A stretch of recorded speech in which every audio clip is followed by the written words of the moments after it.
ဒီနေရာတော့ရာစုနှစ်ပေါင်းများကလူသားတွေလှောင်ဝခဲ့တဲ့နေရာတစ်ခုဖြစ်ခဲ့ပါတယ်။ဒါမဲ့အလွန်အင်အားကြီးမားတဲ့ကီရှင်းလို့ခေါ်တဲ့မိစ္ဆာတွေနဲ့သူတို့ရဲ့အောက်အိုနီလို့ခေါ်တဲ့နတ်ဆိုးတက်တွေရုတ်တရက်ပေါ်လာပြီးတဲ့နောက်မှာအရာအလုံးပျက်စီးသွားခဲ့ပါတယ်။အင်အားကြီးဆုံးဘရင်နိုင်ငံတွေတောင်ပျက်စီးသွားပြီးစွန့်ပစ်မြေတွေဖြစ်သွားခဲ့ရပါတယ်။ကီရှင်းတွေကတော့အရာအလုံးကိုတင်ပတ်လိုက်ပြီးအိုနီတွေလှမ်းမိုးတဲ့ခက်တဲ့တကူကိုစတင်ခဲ့ပါတယ်။ဒါမဲ့လူသားတချို့ကဘူရှိဆိုတဲ့အမည်နဲ့ကီရှင်းတွေရဲ့အာဏာရှင်စနစ်ကိုဆက်လက်တိုက်ခိုက်နေခဲ့ပါတယ်။ခုနှစ်ပေါင်း156နှစ်ကြာမှာတော့လူသားတွေကကီရှင်းတွေသူတို့ရဲ့နတ်ပြားတွေလို့ကိုးကွယ်ဆူတောင်းနေကြပြီးကလေးငယ်တိုင်းကတော့သူတို့အိုနီတခင်တွေအတွက်တတ်ထုတွေလောက်သားတယောက်ဖြစ်ဖို့အိမ်မက်မှတ်နေကြပါတယ်။ဘာလို့လဲဆိုတော့အဲ့ဒါလူဖွဲ့စီမှာအမြင့်မြတ်ဆုံးခွန်သိက္ခာတစ်ခုလို့သတ်မှတ်ခံထားလို့ပါပဲ။ဒါကတော့တာဆုတတ်ထုတွေလောက်သားလေ့ကျင့်ရေးကြောင်းမူဆာရှီဆိုတဲ့စင်းရဲသားတွေပါ။သူတမ်းမော်တွေအားလုံးကသူ့ရဲ့ခွန်အားကြီးမားမှုနဲ့သူကတခြားသူတွေထက်၆တုံးတွေကိုပိုကောင်းကောင်းခွဲနိုင်တာအံ့ဩနေကြပါတယ်။သူကကျောင်းမှာအတော်ဆုံးကျောင်းသားနဲ့တတ်ထုတွေမှာလည်းအကောင်းဆုံးလုပ်သမားဖြစ်လာမယ်ဆိုတာတွေးနေကြပါတယ်။မူဆာရှီကလူတွေအတွက်နှခမ်းတော့ပြုံးနေပေမဲ့ရင်ဘတ်ထဲမှာတော့နာကျင်နေခဲ့ပါတယ်။သူကတတ်ထုတွေလောက်သားလည်းမဖြစ်ချင်ပါဘူး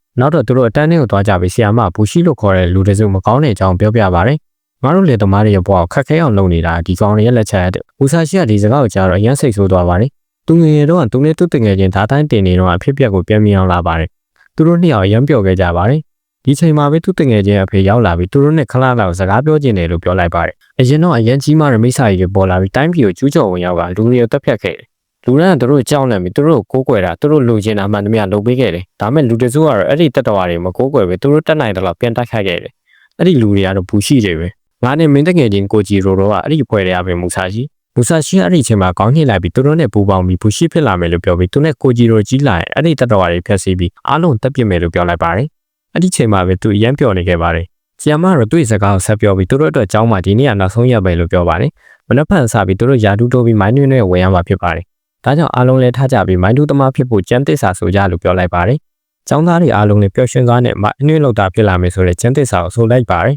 ။မူဆာရှိတယောက်ပဲစိတ်ထဲမှာပူရှိလို့အော်နေပေမဲ့သူ့ရဲ့ခံစားချက်ကအပြည့်အထွက်မလာခဲ့ပါဘူး။နောက်တော့မူဆာရှိထွက်သွားပြီးသူ့တငယ်ချင်းကိုကြီးတို့ရှိသွားပါတယ်။တဲ့တငယ်ချင်းဘလို့နေလဲ။တော့ထမင်းနဲ့ကြွေးလို့ပြောလိုက်ပါတယ်။ဒါပေမဲ့ကိုကြီးတို့ကသူ့စိတ်ဆိုးနေပြီးရှာတူတူလို့ဂုံယူရတယ်ကွာ။မင်းမနှက်ဖန်ငါ့ကိုထားပြီးသွားတော့မှမလားလို့ပြန်ပြောလိုက်ပါတယ်။ငါမင်းစီကိုငါတို့ငယ်ကလေးကသဘောတူထားတဲ့အတိုင်းတိုင်းပြည်လုံးမြောင်လုပ်ပေးဖို့လာခဲ့တာလို့မူဆာရှိကပြောပါတယ်။ကိုကြီးတို့ကဒေါသထွက်သွားရင်မင်းကိုအခုတည်းယုံနေတော့လားမူဆာရှိငါမင်းပြောတာယုံအောင်မလားမင်းအခုလေးတင်ကြောင်းမှဆိုခဲ့တဲ့တစ္ဆာကိုယုံအောင်မလားတောဆက်မှာမင်းဘောကတတ်ထုတွင်လောက်သားတယောက်နေတဲ့တာရှင်းတယ်ပါငါဖေကလိန်ပြောခဲ့တာကွာငါဘူရှိဖြစ်လို့ငါမသိငယ်အောင်လုပ်ပေးခြင်းလို့အဲ့ဒီလိုပြောတာလို့ပြောလိုက်ပါတယ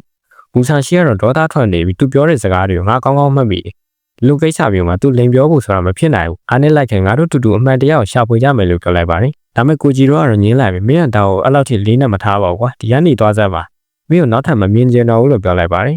မူဆာရှိကသူစကားကြောင့်စိတ်ထိခိုက်သွားပြီးထွက်သွားပါတယ်ဒီချိန်မှာပဲကိုကြီးတို့ကရက်နေပြီးသူ့အရင်ဖြတ်တန်းခဲ့တဲ့ရအားလုံးပြန်စဉ်းစားနေပါတယ်သူငယ်ငယ်တော့လူတန်းအတူမထီမင်းမြင်ပြခဲ့ကြပြီးသူ့ဖေကဘူရှိဖွဲ့ဝင်တယောက်ဖြစ်နေလို့တက်တလုံးထိကျန်စွာနေခဲ့ရပါတယ်သူကသူ့စိတ်ထဲမှာမူဆာရှိမင်းငြိမ်းချမ်းတဲ့ဘဝကိုခံစားဖို့ထိုက်တန်တယ်လို့ပြောပြီးအရင်ကစိတ်မကောင်းဖြစ်နေပါတယ်နောက်နေ့မှာတော့မူဆာရှိတက်ထုတွင်းနဲ့ဝင်ရမယ့်အချိန်ရောက်လာပါတယ်သူနဲ့သူ့တန်းမော်တဲ့မိုင်းတွင်းတူဖို့ရွာသားတွေအားလုံးကလည်းသူတို့အားပေးကြပါတယ်သူတို့လက်နက်တွေကိုယူပြီးအတွင်းနဲ့ဝင်သွားကြပါတယ်သူတို့ဝင်လိုက်တာနဲ့ထိတ်လန့်စရာမြင်ဝင်တွေ့လိုက်ရပါတယ်အိုနီတွေကလူတွေကိုစားတောက်ပြီးတက်ဖြတ်နေတာတွေ့လိုက်ရပါတယ်အဲ့ဒီအချိန်မှာတော့မူဆာရှိကရှေ့ကိုတိုးသွားပြီးငါအစာကလေးအမှန်တရားကိုသိတယ်ဒါမဲ့ငါဒီလူတွေနဲ့မတူဘူးကွာငါလက်ပိုက်ကြည့်နေမှာမဟုတ်လို့ပြောလိုက်ပါတယ်သူကအဲ့ဒီတတော်ဝါရှိကိုတိုက်ခိုက်ဖို့သွားပေမဲ့သူ့ရဲ့လက်နက်ကအပြားလူတွေထိန်းသွားခဲ့တာကိုတတိယပါပါတယ်အိုနီယာလည်းသူ့ခန္ဓာကိုယ်ပြောင်းလဲပြီးပိုကြီးလာကသူ့ကိုတက်ခုတ်ပြေးနေပါတယ်မူဆာရှိကတော့ပေါချွန်းတစ်ခုတွေ့ပြီးအဲ့ဒီကိုပြေးသွားပါတယ်သူကပေါချွန်းကိုယူလိုက်ပြီးအိုနီကိုတိုက်ခိုက်ဖို့ပြေးနေတော့မှပဲသူကအထိုးခံလိုက်ရပြီးလွတ်ထွက်သွားပါတယ်သူပြန်ထလာပြီးငါအရှုံးမပေးဘူးလို့ပြောပြီးနောက်တစ်ခါထပ်ထိုးခံလိုက်ရပါတယ်သူကအိုနီကိုဘာပဲလဲလို့အကျိုးမထူးခဲ့ပါဘူးနောက်တော့အိုနီကသူ့ကိုစုပ်ကင်လိုက်ပြီးတော့သူလှုပ်လို့မရတော့ပါဘူးဒါသူ့ရဲ့နောက်ဆုံးအဆုံးသတ်ပဲလို့တွေးနေခဲ့ပါတယ်တစ်ဖက်မှာတော့ကိုကြီးတို့ကထိုင်နေပြီးမူဆာရှိပြောခဲ့တာတွေစဉ်းစားနေပါတယ်သူ့ဖေပြောတာမှန်သွားမှနဲ့သူ့တငယ်ချင်းအန်ဒီရရှိနေမှာကိုစိုးရိမ်နေပါတယ်သူလမ်းလျှောက်လာရင်မူဆာရှိရဲ့အိတ်နဲ့သူတိုင်းမှဆုစာအုပ်ကိုတွေ့လိုက်ရပါတယ်သူဖွင့်ကြည့်လိုက်တော့မူဆာရှိပြောခဲ့တယ်လို့သူကတစ်ချိန်လုံးမိုင်းတွင်တိုင်းကျင့်နေခဲ့တာကိုသိသွားခဲ့ပါတယ်ဒီတစ်ချောင်းလုံးသူကအဲ့ဒီအိုနီတွေကိုရင်ဆိုင်နိုင်မှုလေ့ကျင့်နေခဲ့တာပါဒီချိန်မှာမူဆာရှိကအိုနီရဲ့လက်ထဲမှာညှစ်ခံနေရပါတယ်ကိုကွဲ့သူတယောက်ကတော့သူ့ကိုမင်းကဒီမှာကြုံတယောက်ပဲအမိန့်နာခံပြီးတက်ထုတွေတူးထောက်ရမယ်ဒါမှမင်းရဲ့အိမ်မက်ကိုအကောင့်ထဲပေါ်နိုင်မယ်လို့ပြောလိုက်ပါတယ်မူဆာရှိကတော့ရီလိုက်ပြီးဒါငါ့အိမ်မက်မဟုတ်ဘူးကွာငါ့ရဲ့အိမ်မက်ကဘူရှိဖွဲ့ဝင်တယောက်ဖြစ်ပြီးဒီကောင်းလေးကိုတက်ပစ်ဖို့ပဲလို့ပြောလိုက်ပါတယ်ဒီချိန်မှာတတော်ကဒေါသထွက်ပြီးသူ့ကိုတက်တော့မယ့်ချိန်မှာကိုကြီးတို့ကအိုနီရဲ့ခေါင်းပေါ်ဆိုင်ကယ်နဲ့ခုန်ချလာပြီးမူဆာရှိကိုကယ်လိုက်ပါတယ်သူကလက်နက်ကိုမူဆာရှိကိုပြပေးပြီးသူ့မယုံခဲ့တဲ့အတွက်တောင်းပန်လိုက်ပါတယ်မူဆာရှိကတော့ရပါတယ်ကွာအရေးကြီးတာငါတို့ပြန်တွေးကြပြီပဲ ဒီကောင်းလေးကငါဘာလုပ်ပြမယ်ဆိုတာကြည့်နေလို့ပြောလိုက်ပါတယ်အိုနီဒီပြန်ထလာပြီးသူတို့ပြန်တိုက်ခိုက်ဖို့ပြင်နေပါတယ်ဒါနဲ့မူဆာရှီကလည်းသူထားထဲမှာလက်အားတွေအများကြီးဆုလိုက်ပြီးအိုနီကသူ့ရှီရောက်လာတဲ့ဒီဆောက်နေပါတယ်ပြီးတော့သူကတစ်ချက်သေးနဲ့နှစ်ပိုင်းခွဲပလိုက်ပါတယ်ကျန်တဲ့ကောင်တွေလည်းအားလုံးလာဝိုင်းကြပါတယ်မူဆာရှီနဲ့ကိုဂျီတို့ကသူတို့ရဲ့ရှေ့မှာရပ်နေကြပါတယ်မူဆာရှီကပထမတစ်ကောင်တက်လိုက်ပြီးကိုဂျီတို့ကဒုတိယတစ်ကောင်ပြီးတက်လိုက်ပါတယ်တတိယတစ်ကောင်ကိုဂျီတို့ရဲ့နောက်ကတက်ခိုက်ဖို့ပြင်နေတော့မှမူဆာရှီကတတိထားမိသွားပြီးရှော့လိုက်ပါတယ်သူတို့ကအဲ့ဒီတက်တော်ဝါတွေအားလုံးကုံသွားတဲ့အထိတက်ခိုက်နေကြပြီးသူတို့အရန်ပျော်နေကြပါတယ်ဒါမဲ့ရုတ်တရက်သူတို့ရက်နေတော့မှအနီရောင်လင်းတဲ့တစ်ခုပေါ်လာပြီးနေရာတစ်ခုလုံးလင်းထိန်သွားပါတယ်ဒါအိုနီတွေရဲ့အထက်ကီရှင်းဆိုတဲ့ကောင်စိမ့်လာတဲ့လက္ခဏာပါလူရန်ကြောင်းလန့်ပြီးအဲ့ဒီနေရာနဲ့အများဆုံးပြေးထွက်သွားပါတယ်အဲ့ဒီကောင်ပေါ်လာပြီးဆိုရင်တနေရာလုံးပြကြသွားမယ်ဆိုတာသူတို့သိပါတယ်ဘူဆာရှီကလည်းကိုဂျီတို့လှည့်ကြည့်ပြီးတွားကြစို့သူ့တက်ရအောင်ငါတို့ရဲ့အိမ်မက်ကိုအကောင့်ထဲပေါ်အောင်တကယ်ချင်းလို့ပြောလိုက်ပါတယ်ပြီးတော့သူတို့ဆိုင်ကယ်ကိုစီးပြီးအဲ့ဒီကိုတွားကြပါတယ်သူတို့ရောက်သွားတော့တောက်ပိုးပုံပေါ်နေတဲ့ဘာလို့လို့ညာလို့တက်တော်တော့တွေ့လိုက်ရပါတယ်ဘူဆာရှီကတော့ဒါမင်းတို့ရဲ့ကောင်းတော့ဟုတ်လားဘာဖြစ်မယ်ဆိုတာကြည့်နေလို့ပြောပြီးတစ်ချက်တည်းနဲ့နှစ်ပိုင်းခွဲလိုက်ပါတယ်ဒါမဲ့ကိစ္စဒီမှာပြီးသေးပါဘူးမူဆာရှီပျော်နေတော့မှပဲအဲ့ဒီကောင်ဒုက္ခနာကိုပြန်ဆူစီးပြီးအရင်လိုပြန်ဖြစ်သွားပါတယ်မူဆာရှီလည်းအော်သားပြီးဘာလို့ရမှမသိတော့ပါဘူးဒါနဲ့မကသေးပါဘူးကီရှင်းကလည်းဒေါသထွက်လာပါတယ်ပြီးတော့ဒုက္ခနာကပုံစံပြောင်းသွားပိုကြီးလာကအရန်ကြောက်စရာကောင်းလာပါတယ်မူဆာရှီနဲ့ကိုဂျီတို့လည်းအဲ့ဒီနေရာကနေပြေးဖို့ပြင်နေတော့မှပဲကီရှင်းကတွေးချက်တော့နဲ့စောင့်လိုက်လို့သူတို့ကအဝေးကိုလွင့်ထွက်သွားပါတယ်ကိုဂျီတို့ကပြန်ထားရက်လိုက်ပြီးမူဆာရှီကိုလှည့်ကြည့်လိုက်တော့မူဆာရှီတတိလစ်နေတာတွေးလိုက်ရပါတယ်ကီရှင်းကလည်းသူတို့ရှီကိုလာပြီးကိုဂျီရိုရဲ့ဓာတ်ကိုကင်ကဓာတ်ကိုစားဖို့ပြင်နေပါတယ်။သူကတက်ထုတွေကိုစားပါတယ်။ကိုဂျီရိုကဓာတ်ကိုသာစော့ကင်ထားပြီးဘာဖြစ်ဖြစ်လှုပ်မပေးပါဘူး။ကီရှင်းကလည်းနေရန်တိုက်ခွဲပြီးမြေကြီးကိုစောင့်နေပေမဲ့ကိုဂျီရိုကလည်းဓာတ်ကိုဆက်ကင်ထားပြီးလှုပ်မပေးပဲသူငယ်ငယ်တော့အဖြစ်ပြက်ကိုပြန်မြင်အောင်လာပါတယ်။အဲ့ဒီဓာတ်သူ့အတွက်အကြီးမားဆုံးပြဿနာဖြစ်ခဲ့ပါတယ်။လူရန်ကသူ့ဘူရှိဆိုတော့အမိုက်ကောင်လို့ဆက်ဆံကြပြီးသူကဘူရှိရဲ့တင်ကေတာဖြစ်တဲ့ဒီဓာတ်ကိုမုန်းပါတယ်။အဲ့ဒီချိန်မှာသူ့ဖေကသူ့အတွေ့ပြီးစကားပြောခဲ့ပါတယ်။ငါတိတယ်သားဒီဓာတ်အမင်းပြဿနာတွေပြီးနေဆိုတာမိဒီတာကိုမုန်းနေဆိုတာငါတိတယ်ဒါပေမဲ့မိတစ်ခုတည်ထားရမယ်ဒီတာကတနေ့မှာမင်းရဲ့ဂုံယူစရာဖြစ်လာလိမ့်မယ်ငါရင်ကဒီတာနဲ့အများကြီးတက်ခိုက်ခဲ့ဒါလူများရဲ့အသက်တွေကိုကယ်တင်ခဲ့တဲ့အကြောင်းရင်းပဲငါသားဒီတာကိုယူပြီးမင်းရဲ့ကောင်းကိုမောထားမင်းရဲ့အိမ်မက်ကိုအကောင့်ထဲပေါ်ပါကိုဂျီတို့လို့ပြောလိုက်ပါတယ်အဲ့ဒီချိန်မှာပဲကိုဂျီတို့ကဓာတ်ကိုယူလိုက်ပြီးဘာပဲဖြစ်ဖြစ်လွတ်မပေးဘူးလို့သူ့ဖေကိုကတိပေးလိုက်ပါတယ်တိုက်ပွဲမှာတော့ကီရှင်းကရက်ဆက်စွာနဲ့သူ့ကိုတိုက်ခိုက်နေပြီးတော့ကိုဂျီတို့ကသူ့အင်အားအကုန်ထုံပြီးဓာတ်ကိုစုပ်ကင်ထားပါတယ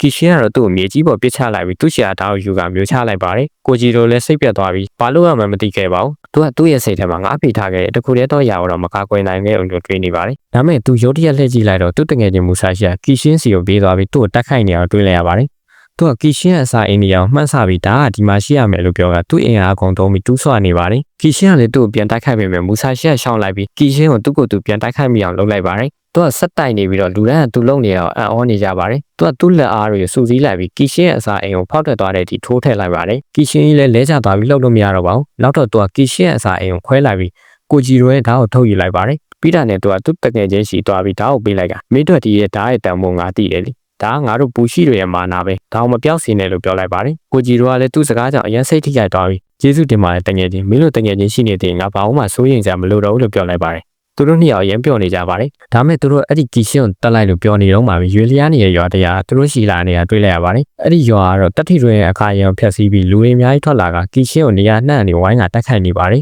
သူတို့ကဘယ်လိုလဲဘာလို့ဒီကိုရောက်နေလဲဆိုတာသူတို့နားမလည်ပါဘူးသူတို့တယောက်ကတော့သူတို့နားကိုလာခဲ့ပြီးဒီနေရာနေဖယ်ပေးပါမဟုတ်ရင်ဒုက္ခရောက်လိမ့်မယ်လို့ပြောလိုက်ပါတယ်ဘူဆာရှီကတော့ဘာလို့ဒုက္ခရောက်မှာလဲငါဒီတက်တော်တွေတက်ပြီးသူ့ရဲ့အစာအိမ်ကိုခွဲထုတ်ခဲ့တာမကြသေးဘူးပြီးတော့မင်းကဘာတူလဲလို့ပြောလိုက်ပါတယ်ခေါင်းဆောင်ရဲလိုက်ပြီးငါကဘူရှိဖွဲ့ရဲ့ခေါင်းဆောင်ပဲမင်းဆိုင်ုံဖောက်ခဲ့တက်တော်မတေးသေးဘူးကွာဟိုမှာကြည့်လိုက်စမ်းလို့ပြောလိုက်ပါတယ်သူတို့လှည့်ကြည့်လိုက်တော့ကီရှင်းတက်တော်ရရတယ်သူခန္ဓာကိုပြန်ဆူစီးပြီးအရင်လိုပြန်ဖြစ်သွားတာကိုတွေ့လိုက်ရပါတယ်ဒါနဲ့မကသေးပါဘူးနေရာနှံ့ကနေမီးတွေထွက်လာပြီးသူ့နားနေရာအလုံးလောင်ကျွမ်းသွားခဲ့ပါတယ်ခေါင်းဆောင်ကတော့မြင်ကြပြီလားကဲဒီနေ့ကနေဖယ်ပေးကြပါလို့ပြောပြီးထွက်သွားပါတယ်ကိုဂျီရိုကတော့မူဆာရှီဒီကနေသွားအောင်လို့ပြောလိုက်ပါတယ်ဒါပေမဲ့မူဆာရှီကတော့ငါတို့ပထမဆုံးအောင်မြင်မှုကိုလူယူပြီးတော့ငါအစားဒီတက်တော်အောင်တက်ခွင့်ပေးတာတဲ့ဒီမီးထဲမှာလောင်ကျွမ်းသွားတာပိုကောင်းတယ်လို့ပြောပြီးမီးထဲကိုဝင်သွားပြီးသူ့ရှိမှာပေါ်လာတဲ့ဘာမှမဆိုသူတက်ခိုက်နေပါတယ်အဲ့ဒီချိန်မှာဘူရှိဖွဲ့ဝင်နေတဲ့အပေါ်မှာရပ်ပြီးဖြစ်ပြနေတာအလုံးမြင်နေကြပါတယ်သူတို့ကဒီကောင်းလေးကပုံမှန်မဟုတ်ဘာလို့သူ့တက်အောင်စတေးပြီးဒီလိုလုပ်နေရလဲလို့ပြောနေကြပါတယ်ခေါင်းဆောင်ကတော့ကြည်နေပြီးတော့ဘာလို့ဆိုငါလို့အယူမှုနေမှာပေါ့ကွာလို့ပြောလိုက်ရင်ဒီအပိုင်းလေးလည်းပြီးဆုံးသွားခဲ့ပါတယ်anime လေးကိုကြိုင်ရင်တော့ like ကလေးနဲ့ comment မှာ sticker လေးပြပြရေးပေးသွားပြီးတော့ subscribe လုပ်ရသေးတယ် subscribe လုပ်ပေးခဲ့ကြပါဦးအားလုံးကျေးဇူးတင်ပါတယ်ဗျာ